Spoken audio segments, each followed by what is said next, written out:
جس طریقے سے انہوں نے اپوزیشن کو مضبوط کیا اور جس طریقے سے انہوں نے یہ تمام جو چیزیں ناممکن نظر آ رہی تھیں نمبر کے اعتبار سے انہیں ممکن کیا اپنے ایفرٹ سے، تو میں ان کے اس تمام رول کو اپریشیٹ کروں گی یقیناً۔ اور جہاں تک آپ نے کہا کہ جو معاہدے ہوئے ہیں اور اس معاہدے میں جو ایک جماعت ہے انہوں نے دوسری جماعت کے ساتھ، دیکھیں لوگ اپنے پروگرامز رکھتے ہیں، ہر چیز جو ہے وہ یہ نہیں کہہ سکتے کہ اس پہ کوئی آج حتمی فیصلہ ہوا ہے۔ یہ اگر ایک جماعت کا مطالبہ ہے تو وہ ان کا مطالبہ ہے، اور ان کے پاس اگر دلائل ہیں تو وہ دلائل پیش کر سکتے ہیں۔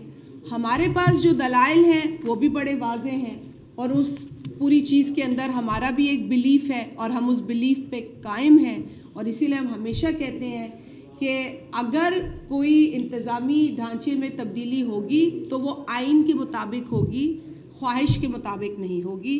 جو پاکستان کا آئین کہے گا، جو پاکستان کی عوام کی اسمبلیاں کہیں گی، ہم اس پر کام کریں گے۔ یاسر ایک منٹ، یاسر کے بعد آپ لے لیں۔ گزشتہ روز جو ملاقات ہوئی اس ملاقات میں قبل از وقت انتخابات کے حوالے سے بھی بات چیت کی گئی ہے، آپ کیا سمجھتے ہیں؟ پیپلز پارٹی تو یہ کہتی ہے کہ قبل از وقت انتخابات نہیں ہونے چاہیے، پہلے یہ تحریک عدم اعتماد اور یہ جو معاملات چل رہے ہیں یہ کسی پایہ تکمیل تک پہنچنے چاہیے۔ کیا اگر تحریک عدم اعتماد واپس ہوتی ہے اور معاملات طے ہوتے ہیں تو آپ متحدہ اپوزیشن کے ساتھ کھڑے رہیں گے؟ کوئی گیم تو نہیں ہو جائے گی؟ میرے علم میں نہیں ہے کہ کوئی چیز واپس لی جائے گی، یہ چیز جو ہے یہ پائے تکمیل تک پہنچائی جائے گی، اور اسی لیے اس کو جمع کرایا گیا تھا۔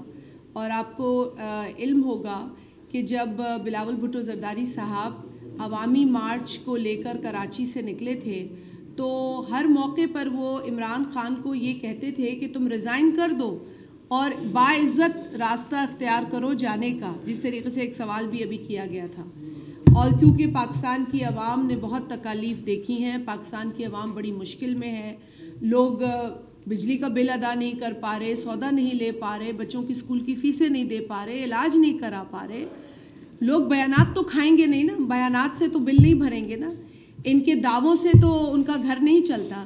تو اسی لیے یہ کہا گیا تھا بلاول بھٹو صاحب کی جانب سے کہ آپ استعفیٰ دے دیں، لیکن جب یہ آپشن انہوں نے نہیں لیا تو بالآخر جو آئینی آپشن ہمارے پاس تھا تحریک عدم اعتماد کا، وہ تمام اپوزیشن جماعتوں کو قائل کیا گیا کہ کیونکہ ایک آپشن تو پہلے بھی رہا ہے جماعتوں کے پاس، لیکن اس آپشن پر جو کنوکشن بلاول صاحب کی تھی وہ کنوکشن کسی اور کی نہیں تھی، اور اسی کنوکشن کے تحت یہ جمع ہوا ہے، تو کنوکشن سے پیچھے نہیں ہٹا جاتا۔ اس میں ایک بات ایڈ کرنا چاہتا ہوں، کیونکہ جب یہ میچ ہارنے لگ رہے ہیں، کبھی یہ کہتے ہیں کہ 20 بندے جو ہے بیمار ہو جائیں گے، ان کو چپلی کباب کھلائے جائیں گے، شاید فوڈ پوائزن ہو جائے گا ان کو، اور کبھی کہتے ہیں کہ جی ارلی الیکشن ہو جائے گا۔ لیکن ہمارے جو اس وقت جو ہم نے پلان کیا ہوا ہے اس میں پہلے انشاءاللہ اس سے ہم فراغت حاصل کریں گے عمران خان سے، اس کے بعد ہم اسپیکر، ڈپٹی اسپیکر، اور اگر فیصلہ جو بھی آتا ہے سپریم کورٹ میں، اس ہائی کورٹ میں اپنے سینٹ کے حوالے سے، اس کے بعد ہم فیصلہ کریں گے کہ ہم شاید پھر اگر ہمارے حق میں نہ آیا تو ہم عدم اعتماد کریں گے، سینٹ میں بھی، ہم پنجاب میں بھی کریں گے، ہم خیبر پختونخوا میں بھی کریں گے، اور پھر اس کے بعد امپیچمنٹ بھی کریں گے پریزیڈنٹ کی۔ ہمارے پورے ہم نے ایک چارٹ فائنلائز کیا ہوا ہے، آپ کو انشاءاللہ خدمت کا بہت موقع دیں گے، آپ کو بزی رکھیں گے، اس طریقے سے ان کو حاضر کریں گے۔ عثمان